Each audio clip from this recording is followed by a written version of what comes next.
Good morning, Cypress Village residents. Welcome to Virtual Coffee Chat. Today is Friday, October 22nd, and I'm Ty Morgan, Executive Director. We're glad to have you here today for another informative episode. I hope everybody enjoys what we have in store today. And as always, I will wrap it up with a few topics of my own. But great to see everybody. Happy Friday, and enjoy today's episode. I'll see you soon. Good morning, everybody. Happy Coffee Chat. A couple updates from the maintenance department. First off, our quintessential project for the year, the healthcare department redoing. We'll start in about 2 weeks, so you're going to see a lot of activity going on the outside of the healthcare building and in the therapy area. So I'm really looking forward to that. Just a reminder, the pool will be closed next week, Monday through Friday.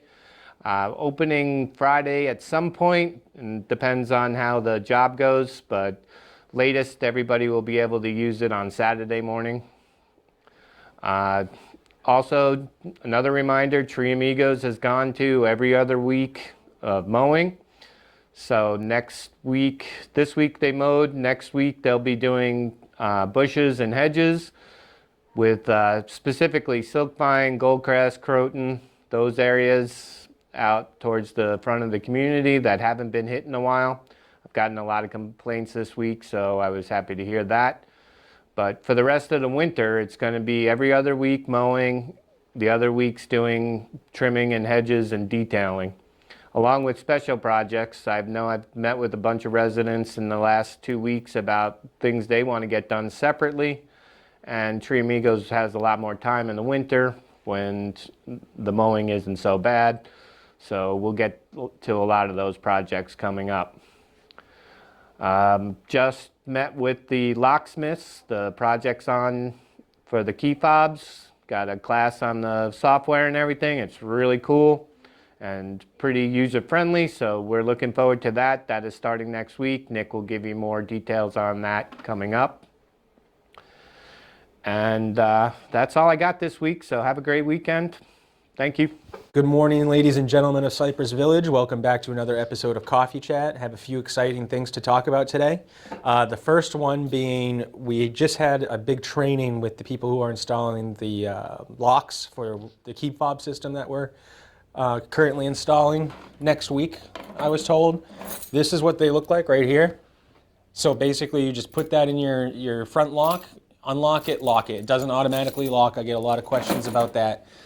They're saying they can do about 30 units per day. Now, I don't know about that because that seems like a lot to me, but we'll see as they go. Like I said, they're going to be getting started next week, hopefully, and we'll see where it goes from there. But I think everyone's going to find it a lot easier. I'm going to find it a lot safer. I'll be able to track people, obviously, things like that.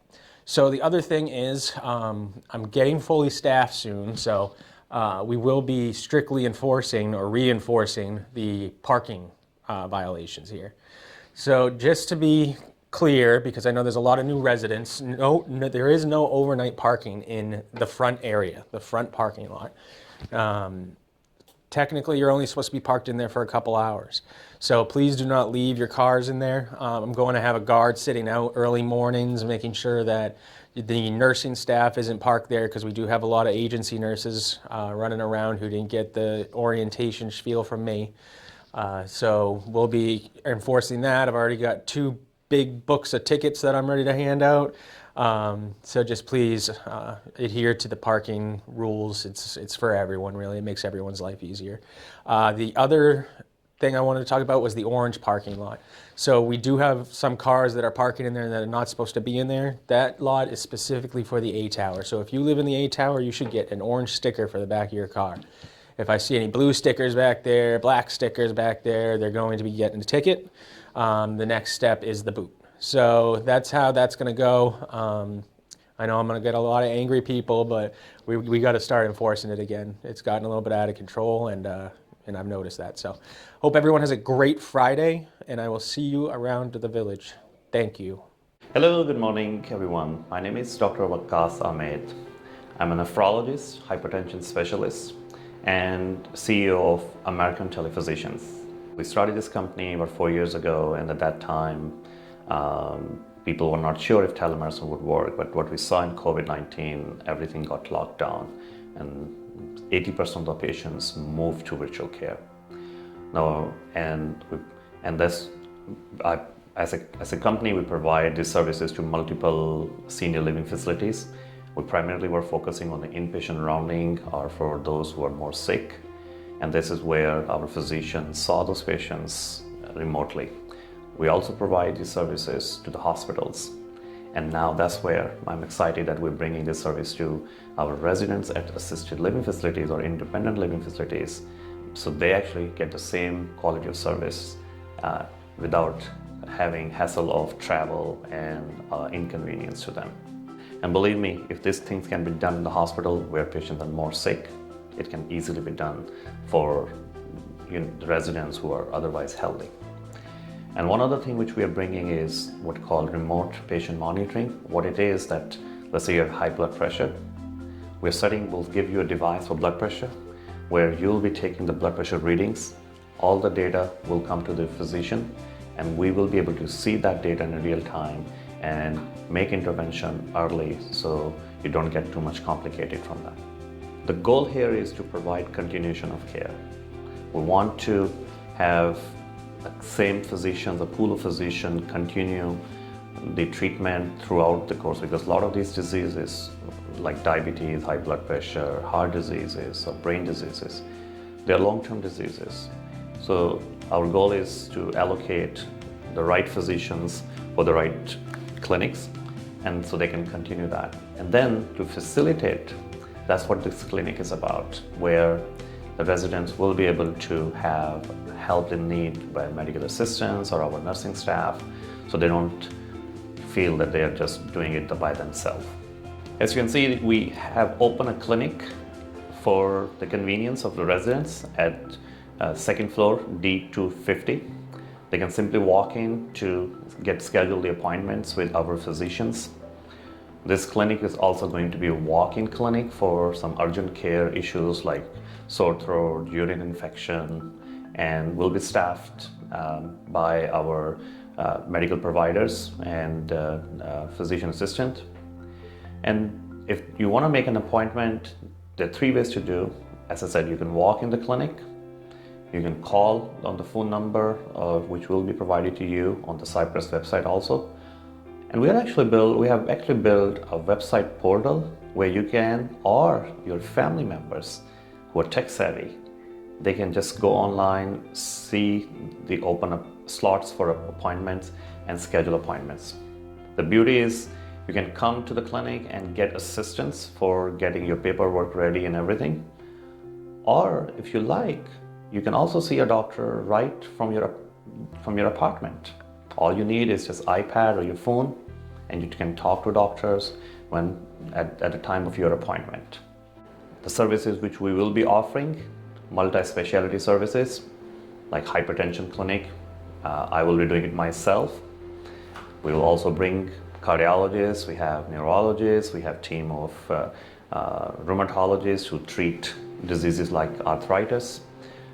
We have world-renowned neurologists who treat diseases like memory loss, Parkinson's, and all those diseases which people get afraid of. And the reason we want to do that is early detection and early management, so you all stay healthy and you all get the care which you deserve right at the doorstep.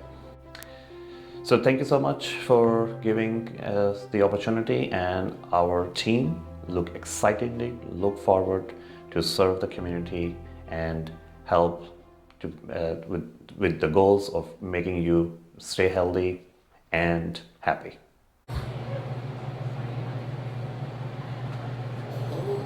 This week's burger of the week is going to be a fresh salmon burger, and that's made with dill, lemon, and other fresh ingredients, topped with a lemon aioli, and it's also served with fresh onion rings. Our pizza of the week is going to actually be a triple bacon cheeseburger pizza, and that's going to have some smoked Gouda as well as mozzarella cheese and cheddar cheese with ground beef and topped with Parmesan cheese. Enjoy. No, actually I don't. Well, how long ago? Was Mike still here then? Was he? We are really excited to open our Sandpiper starting on Monday from 11 to 2. And items that will be offered for the combo will also be counted as an exchange meal. And that will come with 2 sides with a wrap, 1 side with a salad, as well as a beverage. That opening will again be on Monday, and we're really looking forward to you coming down and seeing what we have to offer. All right, I'm back with Ty's topics of the day. I'm going to start first with the resident satisfaction surveys that were distributed several days ago.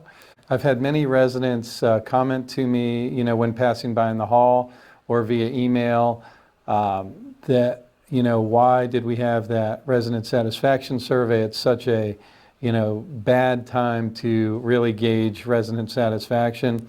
The answer I've told them is I don't disagree. If it really were a community-led effort, I probably would have paused on it or done another pulse survey of sorts just to see how everybody's doing.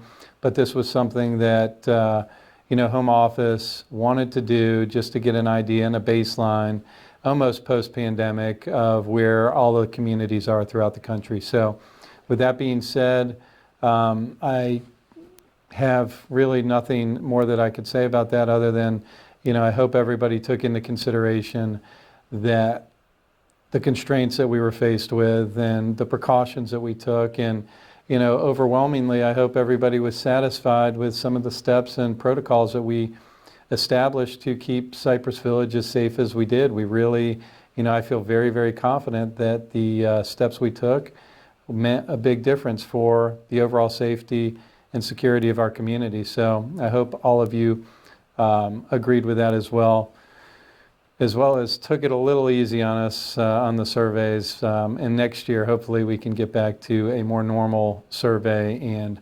baseline of services that we're providing. Secondly, I wanted to mention the final results, so to speak, of the vaccination mandate that was implemented effective October 16th was the day that it took actual effect. A lot of residents want to know, how many associates did we actually lose?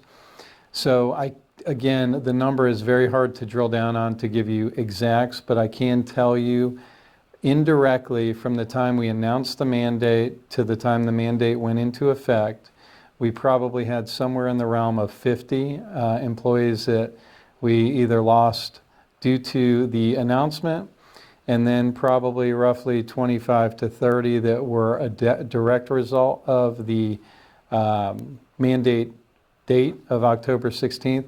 So overall, best guess, I would say somewhere in the 50 employee range is what we suffered as a loss. With that being said, we are making some strides in a lot of areas, as I mentioned last week, with regards to hiring. I've got good news on the housekeeping front. We hired 4 housekeepers since last coffee chat, of which they are in processing. If we can get all 4 of them through background, drug, and orientation and hitting the floor next week, that would almost patch the entire gap of vacancies in the housekeeping department, which is something we're very, very focused on because we want to make sure that we provide that service to those of you that we're obligated to. So more to come on that.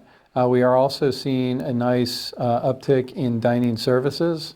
We have hired a lead cook. As I mentioned, we've got our executive chef, our new sous chef in place.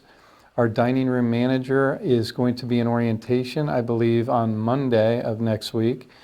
We hired an assistant dining room manager. We're hoping that he is going to be in orientation as well next week so that they can hit the ground running by mid to late next week, both of which have a lot of country club experience. One comes from Ponte Vedra Club and the other is coming from Sawgrass, both of which had multiple years of experience there. And I really like targeting the country club individuals or candidates because in a lot of cases it's very similar to a retirement community. The members never change. When we go into the hotel areas, They're also very good candidates, have very high hospitality experience, but those are guests, not members or residents, and they typically leave. So it's a little bit different dynamic. So the focus has been on country clubs. So we're excited to have those two join us, like I said, next week. Last but not least, just wanted to give some COVID updates here at Cypress Village. Currently, we have 0 employees that are positive, and we have 0 residents that we know about on the entire campus that are positive for COVID. So that is the best news I could share with anybody today. But in addition to that, I've got one more good stat that I'd like to share, and that's the positivity rate in the county of Duval and city of Jacksonville. It has, effective yesterday, Thursday, it had actually gone below 4%. So we're at 3.9%. As I've been saying weeks on end, my key, data point that I'm looking at is that positivity rate getting below 3%. And based on the trend that we're on and the trend that we're looking at for reopening Cypress Village, we're going to be real close to that 3%. God willing. So let's all remain positive on that news. And, with that, very excited, very close by is the reopening of the Loon's Nest Bar and Grill. Jen Ames, Rachel Searcy, and Ben Beasley and Maxine are all really excited to have the residents back as patrons and getting everybody back together and really just serving those of you that have been so patient. So we're looking forward to that. That's going to be again November 1st, which is only a week away. In addition to that, the Sandpiper Cafe will reopen, and they're going to have a lot of new, there's going to be a new menu that's going to be a limited menu that Laurel Mendel created that looks absolutely fantastic. But there's going to be a lot of new offerings that you can receive from the Sandpiper specifically that are going to be grab and go, that are pre-mades that we think residents are going to enjoy that don't have a lot of time, that might do a quick Middleton's meal and run. But we're anxious to roll that out. Our new dining director, Ben Gaudio, is getting himself very entrenched in the operation, and I think he's really, really enjoying it. He told me just yesterday that this is like his dream job. It's like a fairy tale, and he's just super excited and grateful to be here. So, continue to welcome him with open arms.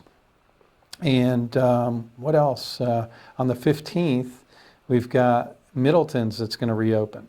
So our focus over the next 2 to 3 weeks is going to be hiring servers and doing a lot of training for the servers, specifically for Middleton's and 4600 East when we reopen that. And that's going to be quarterbacked by our new dining room manager. Her name is Lindsay, and our new assistant dining room manager, and his name is Daniel. So a lot of exciting things coming. We're almost there, residents of Cypress. I cannot tell you how thankful I am that we're almost back to this point. Let's all pray and, keep in our prayers that once this, positivity rate drops below 3%, does a nice flat line for a long period of time, and we can actually truly get back to life as normal here at Cypress Village. So with that, we're going to roll into birthdays, but all good news. Let's stay positive. All right, we have 3 today. We have Patricia Thompson, Louise Jackson, and William Shea. Happy birthday to you 3. On the 24th, we've got Miss Alice Shreve, Rafaela Myers, and Charles Temple. 2 of those are new residents, Charles and Rafaela. Happy birthday to you. On the 26th, we've got one birthday. We've got Conley Smith. He's a new resident as well. Conley, happy birthday to you. On the 28th, we've got Miss Joyce Campbell and Tim O'Hearn. Happy birthday to you 2. On the 30th, we've got Miss Gertrude Lenton, goes by Mac, and Susan Flatten. Happy birthday, ladies, on the 30th. And we've got 2 Halloween birthdays. We've got Miss Olga Priatula and Mr. Doug McBride. So happy birthday to all of you residents out there, and I'm sure the CLS Birthday Fairy will be around to see you and wish you a happy birthday. But residents, any of You that know any of them or don't know any of them, reach out, give them a call, email them, say hello, drop off a present, whatever it may be. But have a great day, and thanks for tuning in. Bye-bye. Last but not least, COVID. Laurel's hiding my cheat sheet from me, but one resident told me I need to smile more and don't be so serious. All right, ready? The word of the week is quintessential. First off, our quintessential project for the year, the healthcare department redoing. Okay, so parking, keys. What else did I say? Watch out for the squirrels, they are in heat.